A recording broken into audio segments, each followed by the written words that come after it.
Tal como lo cortés no quita lo valiente, así lo hilarante no quita lo profundo. Y dado que la vida es un juego, aquí comienza la espada de Damocles, la ficción más real que puedas concebir.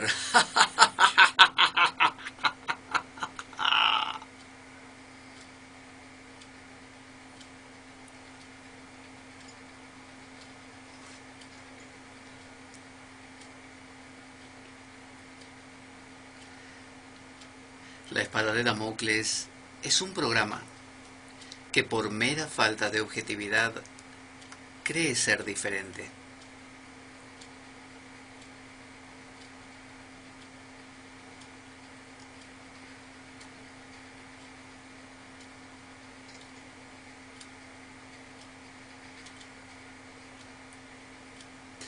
Personajes mitológicos salidos de los más profundos avernos.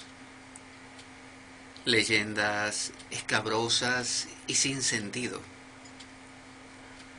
Curiosidades inquietantes e inútiles. Historias antiguas, malversadas por nuestra incapacidad de entendimiento. Y cuentos, cuentos carentes de profundo significado. También pretenderemos, sin el menor éxito, entender al ser humano en toda su dimensión. En suma, si quieres desperdiciar tu vida, bueno, aquí comienza la espada de Damocles, la ficción más real que puedas concebir.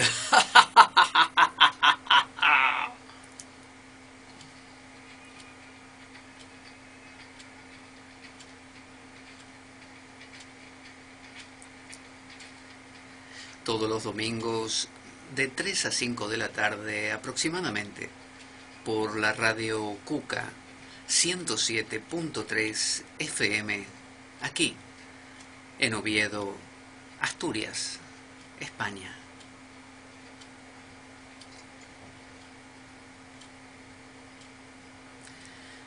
También puedes oír nuestros programas grabados descargándolos de nuestra web www.espadaweb.blogspot.com.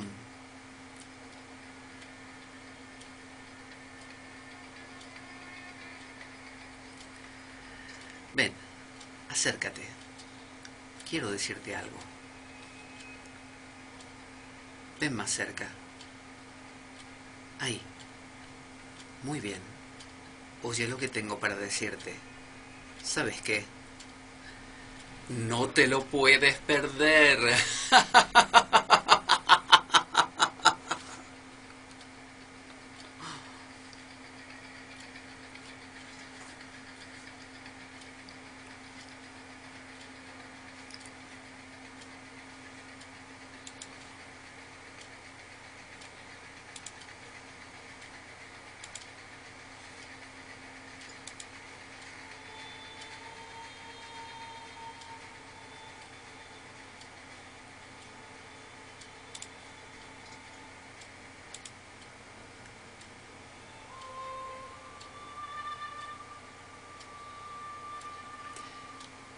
Buenas tardes a todos. Aquí estamos en otro encuentro, otro domingo, en la espada de Damocles. Quien les habla, Pablo Veloso, reencontrándose otra vez para presentar, en este caso, la segunda parte de, como podrán intuir, un tema cristiano. La semana anterior estuvimos a pedido de María Elena, a quien saludo desde aquí y agradezco mucho por sus comentarios, opiniones y consejos también durante la semana. Hablamos nada menos que de Pablo de Tarso. Pablo de Tarso es un personaje muy complejo y muy relacionado con lo que es nuestra cultura. O sea, no podemos olvidarnos de él a la hora de de entender cómo pensamos, de descubrir por qué vemos las cosas como las vemos. Así que Pablo de Tarso es un personaje difícil de rescatar de la historia, porque a veces se entremezcla con el mito y también con algunos otros cristianismos que han ido quedando en el camino. Y algunos han llegado a decir que Pablo de Tarso es el verdadero fundador del cristianismo, y por eso dicen debería llamarse paulinismo en lugar de cristianismo. Pero vamos hoy a darle otro toque, otra vuelta de tuerca a aquello que la semana pasada fuimos transitando, fuimos recorriendo. Lo que vimos la semana pasada fue quién era Pablo de Tarso, cómo fue que nació, cómo fue que surgió en el mundo. Es decir, vimos que había nacido en Cilicia, una provincia de Asia Menor, que correspondería a lo que sería hoy Turquía. Vimos que tampoco esa teoría de que era romano, es decir, que sus padres de alguna manera tenían esa nacionalidad o esa ciudadanía romana, mejor dicho. Bueno, Pablo de Tarso aparentemente no la tendría, porque muchas de las vicisitudes que soportó en su vida, muchos de los inconvenientes que tuvo que sufrir, bueno, no los hubiera sufrido de esa manera, por lo menos si realmente hubiera sido ciudadano romano. Algunos alegan que, bueno, cuando pidió al emperador como audiencia para que el emperador pudiera tratar personalmente, enjuiciar su situación legal, que era muy difícil, bueno, algunos dicen que esa apelación al emperador era solo patrimonio de aquellos que eran ciudadanos del Imperio Romano, pero aparentemente no. Todo ciudadano, todo habitante de alguna de las provincias romanas tenía el derecho de pedir que el emperador revisase su caso, por así decirlo. Que después se hiciese o no, no lo sabemos. Me imagino que la persona más común de todas, si salía de la nada y la acusaban, no sé, de haberle robado 3 gallinas al vecino de al lado, si esa persona decía, ay, yo quiero que... Vamos a ponerle ahí menos seco. A ver, yo quiero que llamar al emperador porque este juicio que me están haciendo no me convence para nada, ¿viste? Y quiero que el emperador me resuelva todo el tema. Bueno, quizá a esa persona no le prestasen la menor atención y su caso acabase encajonado o archivado por ahí. Pero Pablo de Tarso era un hombre muy hábil. Pablo de Tarso se dice que hablaba arameo, que era el lenguaje que se hablaba en la Galilea de Jesús, provincia romana. Luego también hablaba latín, el idioma de los romanos. También hablaba griego, porque Pablo de Tarso era un judío helenizado. Estoy repitiendo algunas de las cosas de la última vez, pero muy por arriba para que podamos entrar otra vez en el tema de acá de Pablito, mi tocayo. Y bueno, Pablo de Tarso entonces era un judío helenizado. Su corriente de pensamiento era farisea. Habíamos explicado el otro día la diferencia entre los saduceos, los fariseos, los esenios y los celotes o celotas. Bueno, Pablo pertenecía a la línea de los fariseos y dentro de ella él vivía en Asia Menor, es decir, no vivía en Israel, no vivía ni en Galilea ni en Jerusalén, no vivía en suelo judío. Entonces tenía muchas influencias, veía cotidianamente otras maneras de enfocar la espiritualidad, otras maneras de vivir esa espiritualidad. Y si bien él era muy celoso con su judaísmo, muy estudioso, se basaba mucho en los textos antiguos, de hecho él cita en sus cartas paulinas, y aclaremos para aquellos que no son frecuentes lectores de la Biblia, porque recuerde que hay mucha gente, esto se lo digo así entre nosotros, no lo comente demasiado, porque puede herir alguna susceptibilidad. Pero resulta que hay muchos católicos practicantes, hay muchos protestantes practicantes que no han leído la Biblia completa, han leído solo algunas partes, o si no, solo conocen lo que dice el sacerdote en la misa, el resto no lo tienen. Si usted le pregunta, por ejemplo, a estas personas, ¿Te leíste todo el libro del Éxodo? ¿El qué? El libro del Éxodo, el que está al principio, de que sería el Pentateuco, parte del Pentateuco de los judíos. ¿El penta qué? ¿Con qué se come Pentateuco? ¿Con salsa de tomate y...? No me entendiste nada, no importa. Seguí. Nos vemos después, hasta luego. Es decir, hay mucha gente que no ha leído la Biblia por completo y se entendería perfectamente si uno es hinduista, por ejemplo, o budista, ¿no es cierto? O esquimal, que uno no haya leído la Biblia. Pero si uno resulta que es o proclama ser católico, apostólico, romano, veo que la gente cuando uno le dice, ¿y vos de qué religión sos? Yo soy católico, apostólico, romano.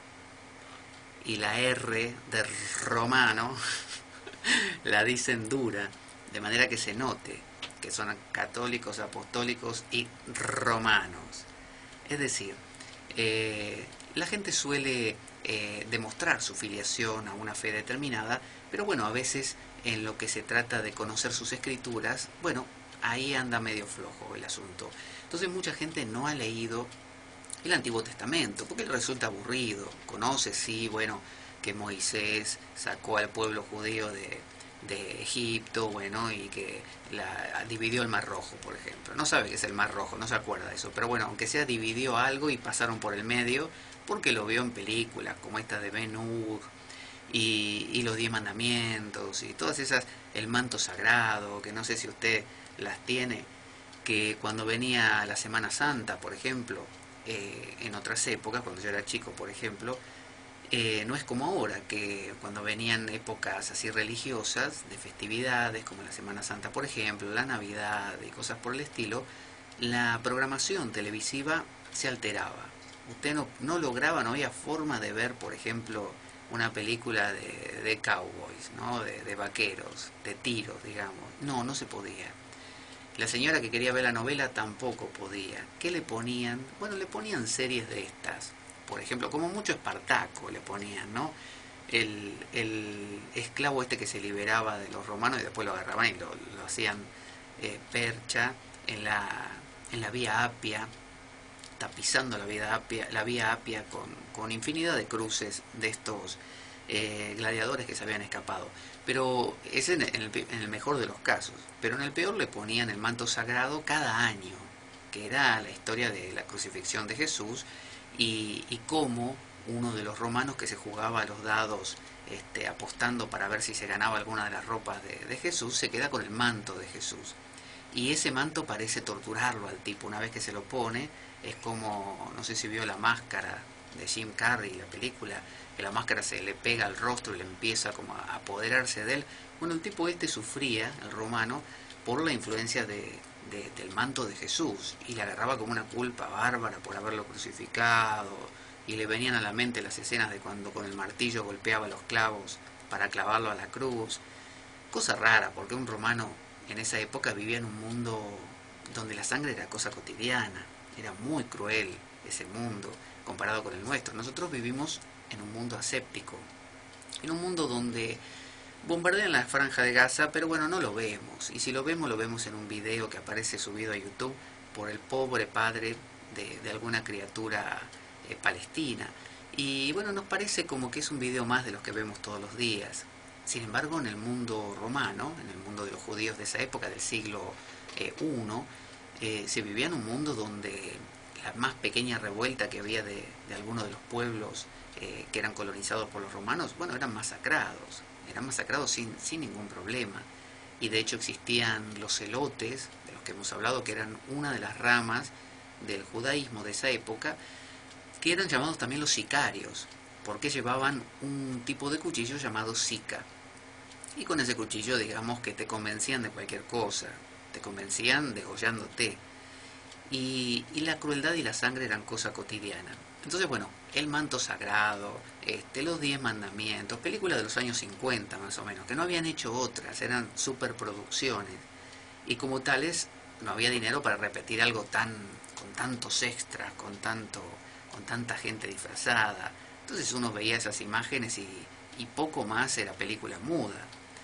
Sin embargo, lo torturaban a uno todos los años con eso. Y así uno se va forjando una idea de quién era Jesús. Y de Pablo ni se entera en realidad. Porque de Pablo, ¿qué conoce? Uno le dicen San Pablo. Y lo primero que dice la gente es, ah, sí, San Pablo, el que perseguía cristianos y los mataba, ¿sí? Que Dios le habló un día y le dijo, Saulo, Saulo, ¿por qué me persigues? Duro te es dar coces contra el aguijón. Y esa segunda frase, la del aguijón, en realidad uno no la tiene mucho en mente. Es más que nada la primera, Saulo, Saulo, ¿por qué me persigues? Y a partir de ese momento Pablo de Tarso cambia y se convierte en el impulsor y generador del movimiento cristiano. Eso es todo lo que uno sabe de Pablo de Tarso. Ahora, el cristianismo que se nos muestra en estas películas es un cristianismo monolítico, es un cristianismo uniforme, como si no tuviera facetas, como si no tuviera divisiones, como si todos estuvieran de acuerdo. Por ejemplo, Pablo, en el momento que tiene su llamada, como él le decía, donde Dios le dice, oh Jesús, Saulo, Saulo, ¿por qué me persigues? A partir de ese momento se convierte en el paladín, defensor y promotor del cristianismo en todo el mundo romano, básicamente, en el Imperio Romano, que era lo que cubría toda la tierra conocida en esa época, salvo ciertas, digamos, zonas muy, muy alejadas y desconocidas hasta ese momento, como las zonas a veces germánicas o del norte de Inglaterra. Sin embargo, todo lo demás era romano. Y Pablo parece haber recibido una verdad y se nos cuenta en estas películas que Pedro, Pablo y los demás apóstoles estaban como en un acuerdo completo.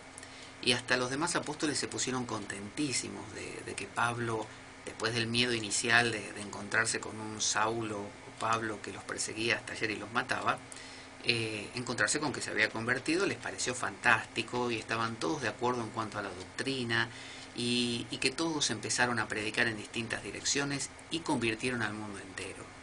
Y por eso todos somos hoy cristianos.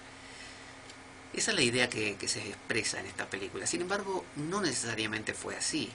El cristianismo no necesariamente fue monolítico, sino que, como bien dice Antonio Piñero, que cité en el programa anterior, porque bueno, ha sido una de las fuentes que he estudiado y que he absorbido para poder comprender mucho del panorama de esa época, ya que es un estudioso muy muy claro y que a la hora de explicar permite que personas como usted y como yo, que somos personas comunes, podamos entender estas cosas tan complejas a veces, ese entramado tan inextricable de la historia. Bueno, Pablo, en ese momento cuando tiene esa conversión, lo hace camino a Damasco y, y parte de esa conversión le da como una revelación. Y él siente que esa revelación fue una revelación a toda prueba. Él siente que lo que le dijeron era algo incontestable. Es decir, él no sintió que tuviera que preguntarle a nadie, escúchame, cuando venía acá camino a Damasco, tuve una experiencia, no sé cómo decirte, sobrenatural, ¿viste? No, no te asustes, no bajó un ovni. Es que vi una luz y me habló una voz y no tomé nada, no te preocupes, no, yo no consumo hongos, no. Es que, bueno, caí al suelo, me habló una voz y me dijo, entre otras cosas, que tenía que venir acá y buscar un tal Ananías y hacer lo que me dijeran. ¿En serio te dijeron eso? Sí. ¿Lo conoces, Ananías? Sí, yo soy Ananías. Ah, ¿en serio?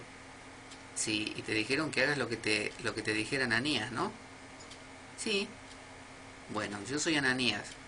Dame todo el dinero que tengas. ¿Que te dé qué? Todo el dinero que tengas. Tenés que hacerme caso, yo soy Ananías. ¿Me estás diciendo en serio? Sí, dame todo el dinero que tengas, ahora. Vos no sos Ananías. Dame el dinero. Vos no sos Ananías. Dame el dinero, te voy a... Entonces Pablo, bueno, hasta que encontró a Ananías, eso fue al principio. Después dio con Ananías y Ananías le explicó todo lo que la comunidad damascena, o sea, de Damasco, y antioquena pensaban. Usted dirá, antioquena, damascena, ¿qué cosa es eso? Bueno, eran comunidades de cristianos. ¿Qué eran los cristianos? No se llamaban cristianos en realidad en esa época, más que nada se llamaban nazarenos, porque seguían a este rabí, a este rabino, llamado Jesús de Nazaret, no Jesús de Belén, porque Jesús aparentemente no nació en Belén. El hecho de que se lo hiciera nacer en Belén y se le creara esa genealogía como nacido en esa zona, bueno, respondió a otros motivos. Respondió a que, por ejemplo, hacía falta demostrar que había nacido en Belén, porque Belén era la ciudad, me emocioné, la garganta, la ciudad de David. Y como tenía que pertenecer en las escrituras antiguas, los profetas decían que el Mesías descenderá del árbol de David. El Mesías será hijo del tronco de David. Entonces, claro, había que demostrar de alguna manera el pedigrí de Jesús. Entonces lo pusieron ahí como que era descendiente del rey David. Entonces tenía que nacer en Belén. Y bueno, se armó la historia de que había el censo, que tenía que hacer el emperador, y entonces tenían que viajar a esa zona. Y bueno, María tuvo que dar a luz, vio cómo es eso, que cuando hay que dar a luz, no hay Lola ahí, hay que dar a luz. Entonces, lo hicieron en un vaya a saber qué, porque tampoco hay una descripción de qué era. Y tampoco es muy clara el acompañamiento de los animales, ¿no? Del pesebre. Pero bueno, la cuestión es que era Jesús de Nazaret. Así que esta gente se la llamaba Nazarena, o nazarenos, que eran los seguidores de este rabí. Y esta gente eran judíos helenizados, es decir, no vivían en Israel, vivían justamente en lo que se conoce como la diáspora. Y la diáspora es justamente una dispersión, la gente se va del centro donde vivía por distintos motivos, a veces políticos, a veces de guerras, a veces religiosos, y bueno, había muchos judíos viviendo en el extranjero, por así decirlo, aunque era todo tierra romana. Entonces, la comunidad antioquena y la comunidad damascena eran comunidades que tenían otras visiones de las cosas, que no tenían la comunidad de Jerusalén ni hablarla de Galilea. Galilea era como una provincia muy básica, ¿no? de gente más rudimentaria, mientras que la de Jerusalén era una comunidad de gente más delicada, que estaba más en contacto con los rabinos, estaban más en contacto con los saduceos, estaban más en contacto con las escrituras. Entonces se dedicaban más a ese estudio. Así que, por un lado, cuando Pablo tiene esta revelación, lo que hace es acudir a los judíos helenizados, que ya era su mundo ese, él ya lo conocía. Y cuando le cuentan quién es Jesús, no le hablan del Jesús jerusalemita, ¿no? Es una palabra difícil de pronunciar, inténtelo, a ver, pronuncie jerusalemita, a ver si le sale, así de una sola vez. Le dejo un segundo, a ver. ¿Le salió?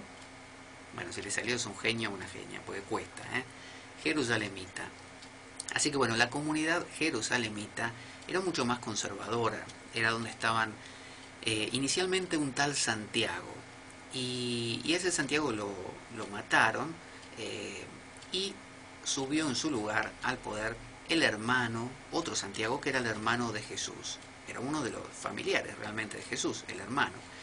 Y, y alrededor de esa comunidad estaban los 12 apóstoles que habían ido a Jerusalén para celebrar, como se cuenta en los evangelios, la Pascua. Y ahí fue cuando lo entregaron a Jesús, cuando lo crucificaron, y así estaba la cosa.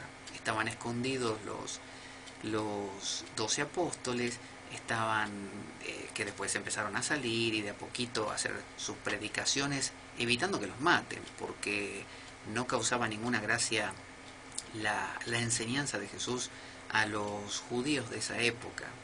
Y le voy a contar por qué y qué es lo que descubrió Pablo luego de un intermedio musical, donde vamos a escuchar, ya les voy a decir, vamos a escuchar a un coro de música gospel que nos van a cantar Jerusalén, para que nos demos cuenta de qué ciudad vamos a hablar.